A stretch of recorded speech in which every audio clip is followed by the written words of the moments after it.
Ron DeSantis says if he were president, Fauci and the medical organizations would face a reckoning. And he said that Trump not only doesn't oppose Fauci, but appointed him. So what's true? Hello there, you 6.5 million awakening wonders. Thanks for joining me on this voyage to truth and freedom. Turn on the notification bell and subscribe right now. We need your support and your help. I spoke exclusively to Ron DeSantis and I asked him the questions that matter. Would he pardon Donald Trump? Would he have a post-COVID reckoning? Why, in a time when we're turning to outsiders, should we trust Ron DeSantis, governor of Florida? He answers these questions and more. Let me know in the comments in the chat what you think of this conversation. How do you, in your position, knowing that there is no pathway to the presidency via Donald Trump, that this is a phenomena and a fact that you're going to have to deal with, how do you confront his position in the polls? And what would you do about some of the charges that Donald Trump is facing in the event that you were president? And also, how does it personally feel as, you know, like just talking to you for a while, and clearly you and I would see a whole host of issues very differently, but it's pretty clear that you're a pretty potent political voice and figure and orator. How do you deal with the sort of wild card of Donald Trump and what he represents to so many people? Well, look, this is a campaign that's still very early on.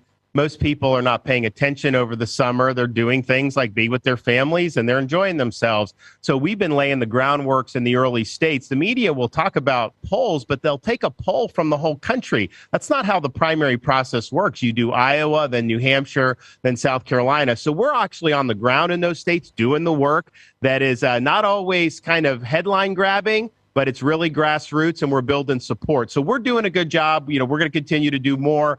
I think at the end of the day, looking forward, our voters, they want to win. And so we need to beat Biden. I will beat Biden. And then they want somebody that's actually going to be able to deliver on all the things that we care about. And you and I have talked about some of the issues. We also have the border. We also have a whole bunch of other things. And I have a record in Florida. When I tell you I'm going to do something, I do it. I'm not just out there doing idle promises. I know how many people run for office, they overpromise and underdeliver. Well, I think I'm one of the few where I made bold promises, no doubt, but I overdelivered on the promise. And part of the reason I do it is because I'm a former military officer, so I'm disciplined. I don't give the other side a lot of rope to hang me with. I'm not shooting myself in the foot. I'm focusing on the task at hand. I'm focused, I'm disciplined, and it's all about accomplishing the mission. And I think our voters are in a situation where increasingly they're saying, you know, that's what we have to do. Also, the way the United States is with a 2-term limit for president, Trump would be a 1-term lame duck. I could serve 2 terms. So I'm in my 40s. I would go in on day one. I'd be incredibly energetic.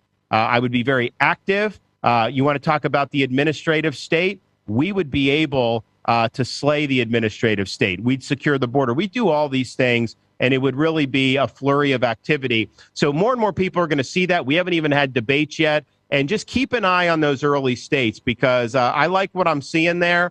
It's a little bit different on the ground than some of the stuff that gets put out on some of the national stuff. How do you manage the tension when there is a plain appetite in your country for anti-establishment figures? RFK becoming an emergent force in the Democrat Party, Trump having been the defining figure in the last 5, 6, 7 years in American politics and American campaigns.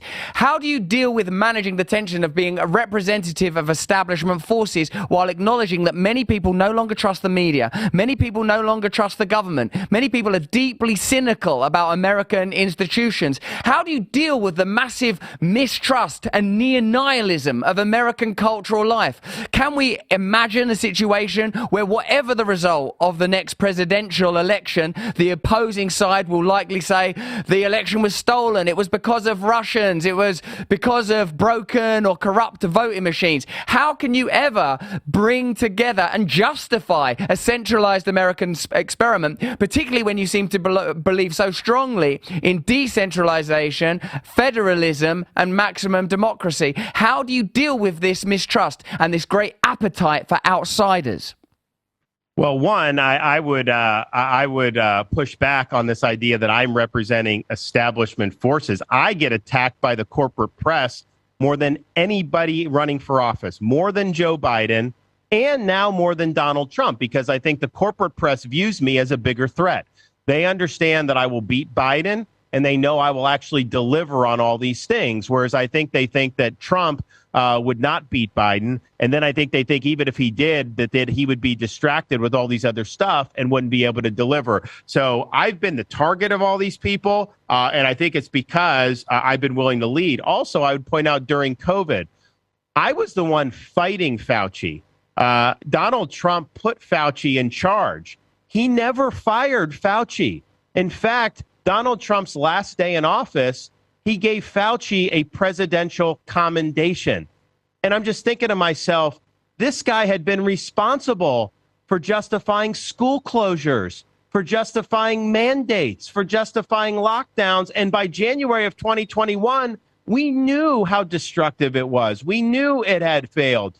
So on the biggest hysterical issue, the biggest current thing where all these elites got together, COVID-19, I was one of the leaders throughout this world to stand against those people, fight back against them. And so I think that the fact that I've been willing to do that, I mean, for example, I've got a grand jury hearing evidence in Florida about misrepresentations by pharmaceutical companies over COVID-19 jabs. There's not another elected official in the country who's been willing to ask those types of questions. You know, we're doing it and we're getting answers for that. So I think I present a great opportunity for people because I have all the right enemies. You see it by how they're attacking me, but I also have a proven record of beating these people, and we would do the same thing as president. Thank you, Ron. I appreciate you answering that question. That's an excellent answer. Now, Ron, I'm sure you're aware that our show is sponsored by Sheath Underwear. You know that already. You don't need me to tell you that, Ron. You've got bigger fish to fry. And surely we've noticed that it's summer and it's getting hot out there. And I don't know about you, Ron, but I'm getting pretty hot down there. Now, if you wear traditional, old-fashioned underwear like your granddad, you and me, Ron, will be vulnerable to sweating and chafing all over our precious reproductive organs. Once that temperature's high, I mean, I don't know what Donald Trump wears on his privates, but I tell you, Joe Biden, that guy goes commando. Summertime is not an issue if you wear Sheath underwear. It's ergonomically designed with separate compartments to keep everything down under dry and cool. This bit's dry and that bit's cool. The quality is amazing. And with so many different designs, there's something for everyone's testicles and penis. So put an end to all that sweating and stop all those embarrassing readjustments. You can stop all of that with Sheath Underwear. Go to sheathunderwear.com/brand and use code BRAND for 20% off. The link is in the description below. Now, Ron, I won't bring up underpants again, I promise, as long as enough people use the link. Two of the most powerful voices in the space that you currently occupy, Governor, have to be regarded as Donald Trump and Tucker Carlson. Both of them have taken strong, overt, explicit anti-war stances, saying, among other things, that the Pentagon can't pass an audit, that the money that American taxpayers are funneling into this Ukraine war that increasingly seems like a disaster and a proxy war ought be immediately ended, that a peaceful solution ought immediately be sought.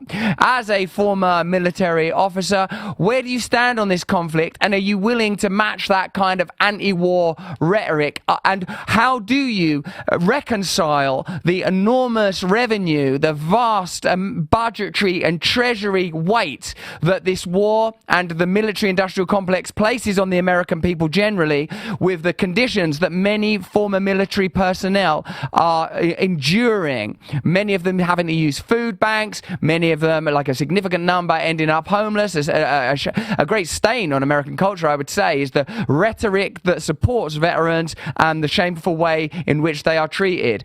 What is your stance on this current conflict, and would you end this war?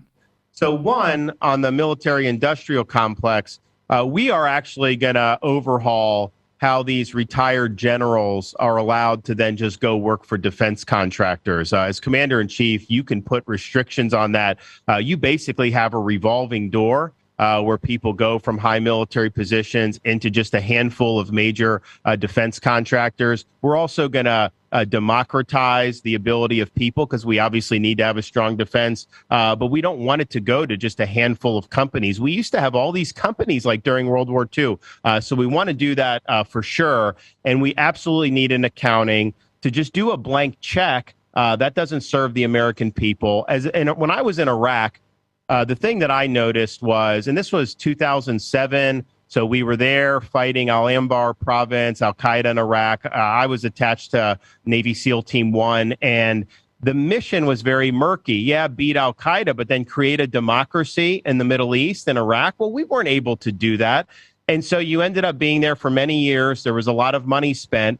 There was no clear-cut victory. Same with Afghanistan. And I think what's happening in Ukraine is they're barreling towards a multi-year stalemate where a lot more people are going to die, where you're going to have a lot of treasure that's going to be spent for basically no change in outcome. And so what I've said is we need to focus on achieving a sustainable peace in Europe.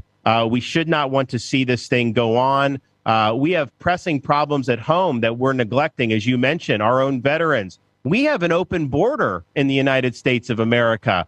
We have American families that are losing children to fentanyl overdose by the tens of thousands because we haven't secured our own border. And yet what? We've sent how many hundreds of billions of dollars there? They're not sending that to us. Also, I do think we have threats in this world, such as the Chinese Communist Party. What you've seen is the amount of ammunition and the amount of weapons that have been sent to the Ukraine has actually dwindled our own stocks, so that if we were potentially in a major conflict, we would not be able to respond. Now, Donald Trump, had made different comments. The other day, he said he wanted to flood Zelensky with weapons. So I'm not exactly sure, where he is on that. But I think the goal needs to be no blank check and have a sustainable peace in Europe. It doesn't serve our interests to be involved in this thing infinitum. Join us every day for Stay Free with Russell Brand. If you like this video, have a look at either of these, turn on the notification bell and subscribe. More important than any of that is that you please, if you can, stay free.